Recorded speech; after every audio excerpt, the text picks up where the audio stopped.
अस्सलाम वालेकुम, मैं हूं ज़ुल्करनैन और आप देख रहे हैं सेलोटेक यूट्यूब चैनल। क्रोम डेवटूल्स की वीडियो सीरीज़ में आज हम सीएसएस फीचर्स रेफरेंस के बारे में पढ़ेंगे। इससे पहले वाली वीडियो में मैंने आपको बताया था कि किस तरह से हम सीएसएस को व्यू और चेंज कर सकते हैं। अगर आपने मेरी वो वीडियो नहीं देखी तो I request you to please watch that video, उसके बाद इस वीडियो पर मूव कीजिएगा। तो चलिए स्टार्ट करते हैं सीएसएस फीचर्स रेफरेंस को। तो सिलेक्ट एन एलिमेंट सबसे पहले देखेंगे। The elements panel of DevTools lets you view or change the CSS of one element at a time. The selected element is highlighted blue in the DOM tree. The element styles are shown in the styles pane.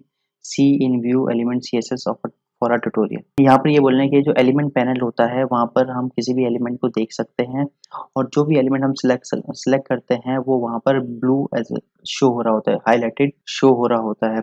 और जितने भी उस element पे जो styles होते हैं वो हमें स्टाइल्स पेन में शो हो रहे होते हैं। जैसे कि मैं यहाँ पर राइट क्लिक करूँगा और जैसे ही मैं इस पे यहाँ पे स्पेक पे जाता हूँ तो आप देख सकते हैं ये मेरे पास यहाँ पर हाईलाइटेड शो हो रहा है, ब्लू ब्लू में शो हो रहा है बिकॉज इसको मैंने यहाँ पर सिलेक्ट किया है। तो जिस भी एलिमेंट को हम सिलेक्ट करेंगे तो वो हाईलाइटेड हो रहा होगा और जितने भी स्टाइल्स इस यहाँ पर अप्लाई होंगे वो स्टाइल्स हमें यहाँ पर स्टाइल पेन में यहाँ पर बॉटम पे शो हो रहे होंगे। तो इस तरीके से हम कोई भी एलिमेंट सेलेक्ट कर सकते हैं। अब जैसे कि मैं इस एलिमेंट को सिलेक्ट करूँगा, इंस्पेक्ट करूँगा तो आप देख सकते हैं तो ये मेरा यहाँ पर सिलेक्टेड आ गया, तो ये ब्लू कलर में शो हो रहा होगा। तो इस तरीके से हम किसी भी एलिमेंट को सिलेक्ट कर सकते हैं और उसका जो स्टाइल देखें तो देखना चाहें तो हम बॉटम पर देख सकते हैं।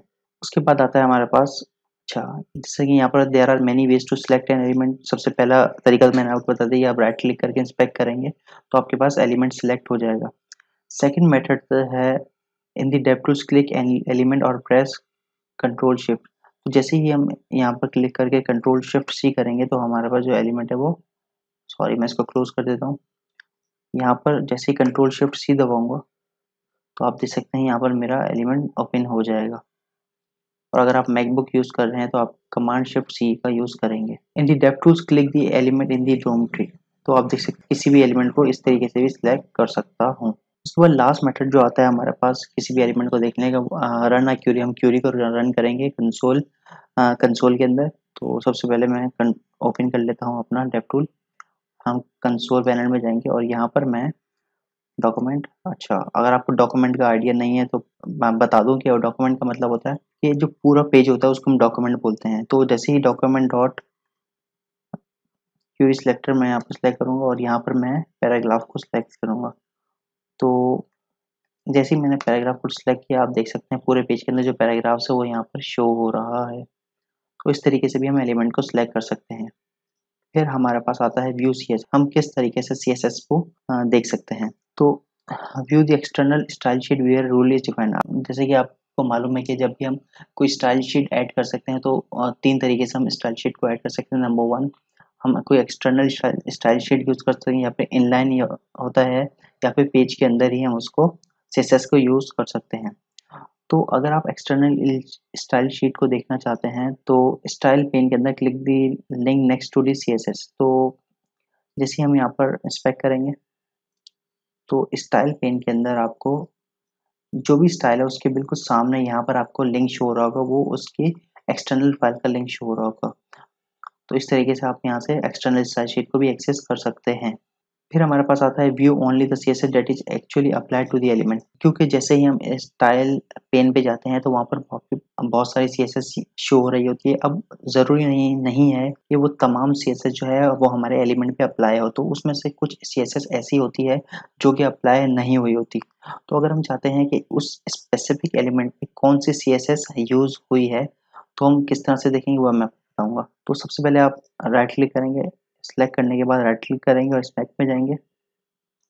इंस्पेक्ट में जाने के बाद आपको स्टाइल्स के पेन के बिल्कुल बराबर में कंप्यूटर का पेन शो हो रहा है।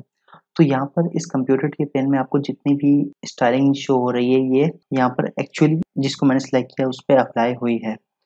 तो जैसे ही यहाँ पर मैं शो ऑल करूँगा तो inherited properties are opaque, check the show all checkbox to see all inherited values. तो जैसे ही मैं यहाँ पर शो ऑल को ऑन करूँगा तो यहाँ पर मेरे पास जितनी भी इनहेरिटेड वैल्यूज थी वो भी यहाँ पर शो हो जाएंगी। फिर हमारे पास आता है view CSS properties in alphabetical order. अगर हम CSS प्रॉपर्टीज को अल्फाबेटिकल ऑर्डर में देखना चाहते हैं तो उसका भी सेम यही तरीका है। जैसे उस एलिमेंट को सिलेक्ट करने के बाद हम एलिमेंट को सिलेक्ट करने के बाद इंस्पेक्ट करेंगे। इंस्पेक्ट जैसे ही करेंगे तो स्टाइल शीट के बराबर में कंप्यूटेड का पेन शो हो रहा है।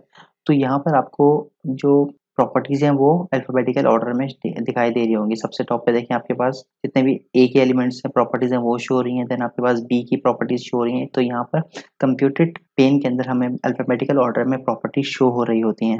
View inherited CSS properties. अगर हम CSS जैसे कि मैंने पहले आपको बताया कि अगर हम CSS की इनहेरिटेड प्रॉपर्टीज को देखना चाहते हैं तो हम एलिमेंट को सिलेक्ट करने के बाद कंप्यूटेड पेन में जाएंगे जो कि बिल्कुल स्टाइल के बराबर में होता है। तो मैं आपको दोबारा करके बता देता हूँ। इंस्पेक्ट में गए, इंस्पेक्ट सेलेक्ट करने के बाद हम यहाँ पर स्टाइल्स के बिल्कुल बराबर वाले कंप्यूटेड के पेन में जाएंगे।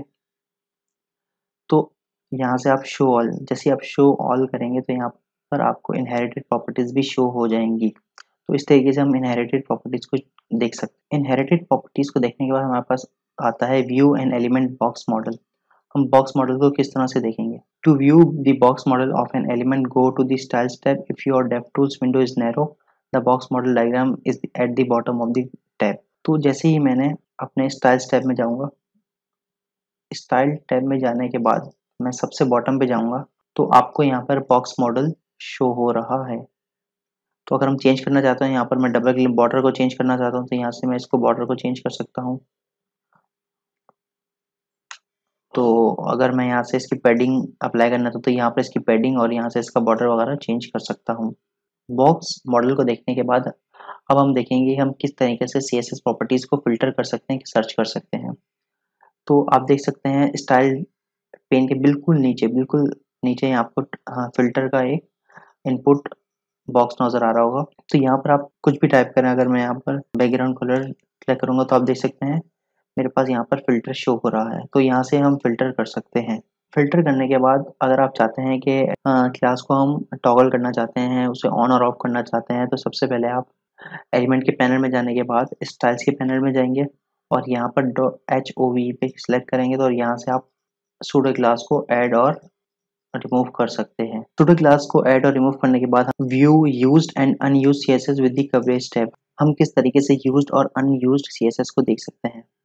तो कंट्रोल शिफ्ट P करने के बाद आपको देख सकते हैं यहाँ पर आपके पास एक ओपन होगा। यहाँ पर हम कवरेज टाइप करेंगे। कवरेज टाइप करें, आपके पास बॉटम पे यहाँ पर कवरेज शो हो रहा होगा। जैसे ही मैं कवरेज पे शो करूंगा तो यहाँ पर आपके पास opening the coverage tab from the command menu से मैंने यहाँ पर कवरेज पेन को ओपन कर लिया। सबसे बॉटम पे आप देख सकते हैं click start instrumenting coverage and reload page. तो जैसे ही मैंने रीलोड किया था, page reloads and the coverage tab provides an overview of how much CSS and JavaScript is used from each file that the browser loads. Green represents used CSS। तो आपको यहाँ पर जो ग्रीन है उसका मतलब है कि यहाँ पर ये यूज्ड CSS है और रेड जो है वो रिप्रेजेंट कर रही है कि ये अनयूज्ड CSS है। तो अगर आप इस पे क्लिक करेंगे तो इस पे क्लिक करेंगे तो आपको यहाँ पर line by line code show हो रहा होगा यहाँ से। और यहाँ से मैं डबल क्लिक करूंगा तो यहाँ से आपको लाइन बाय लाइन जावास्क्रिप्ट का कोड शो हो रहा है। और अगर मैं CSS को देखूंगा तो यहाँ से मेरे पास लाइन बाय लाइन CSS का कोड यूज हो रहा है। हमने देख लिया कि किस तरीके से CSS एलिमेंट सेलेक्ट कर सकते हैं, हम स्टाइल्स को किस तरह से देख सकते हैं। अब हम देखेंगे हम CSS को चेंज किस तरह से कर सकते हैं। तो CSS को चेंज करने के लिए आपको सबसे पहले मालूम होना चाहिए हमारे पास जो CSS होती है वो इनलाइन हो सकती है, एक्सटर्नल में हो सकती है। इसके अलावा जो होता है पेज के अंदर भी यूज कर सकते हैं। तो ऐड अ इनलाइन डिक्लेरेशन, अगर हम इनलाइन डिक्लेरेशन करना चाहते हैं तो सबसे पहले हम एलिमेंट को सिलेक्ट करेंगे। अगर हम इनलाइन डिक्लेरेशन करना चाहते हैं तो यहाँ से राइट क्लिक करेंगे, इंस्पेक्ट में जाएंगे। इंस्पेक्ट में जाने के बाद हम यहाँ से स्टाइल्स टैब में जाएंगे। स्टाइल्स टैब में जाने के बाद यहाँ से मैं कोई भी एलिमेंट सेलेक्ट कर लूँ। सपोज मैंने इसको सिलेक्ट कर लिया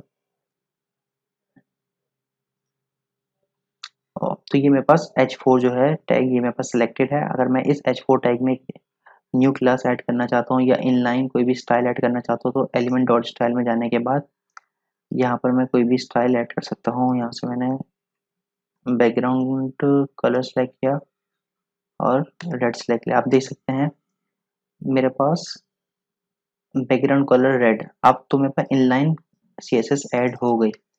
तो जैसे ही मैं इसको ऑन करूँगा ऑफ करूँगा तो यहाँ से मेरे पास ये बैकग्राउंड कलर रिमूव हो गया और ऑन करूँगा तो यहाँ पर मेरे पास बैकग्राउंड कलर रेड हो गया। तो हम इस तरीके से इनलाइन CSS को ऐड कर सकते हैं अपने यूजिंग क्रोम डेव टूल। अब मैं आपको बताऊंगा add a declaration to a style rule. तो हम यहाँ पर किसी भी एलिमेंट को सिलेक्ट करेंगे। मैंने add a declaration to a style rule को सिलेक्ट किया। सिलेक्ट करने के बाद यहाँ पर मैं एक न्यू रूल सिलेक्ट करना चाह रहा हूँ, तो मैंने इस बॉर्डर को यहाँ से कॉपी किया। कॉपी करने के बाद मैंने इसको यहाँ पर पेस्ट कर दिया। तो आप देख सकते हैं तो मेरे पास एक लाइन ऐड हो गई जैसे मैं इस एलिमेंट को ऐड किया। तो आज की वीडियो को यहीं पर स्टॉप करते हैं। तो आने वाली वीडियोस में आपको और डिटेल में बताऊंगा कि एक न्यू क्लास किस तरह से ऐड कर सकते हैं एलिमेंट के अंदर। तब तक के लिए अल्लाह हाफ़िज़।